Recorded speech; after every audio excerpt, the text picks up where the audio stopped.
తెంపు నాన్న, ఫ్లవర్ తెంపు. అమ్మోయ్.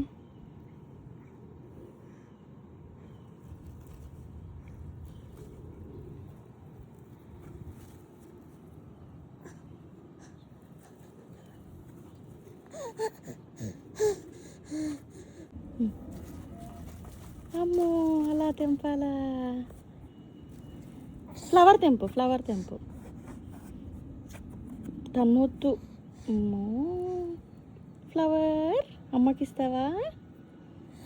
తెంపు పెట్ట, తెంపేసి అమ్మకి ఇవ్వు. తెంపు. వద్దా? తెంపవా? అయ్యయ్యో, అలా తెంపుతారా ఫ్లవర్ని? ఫ్లవర్ తెంపమంటే రేకులు తెంపావా?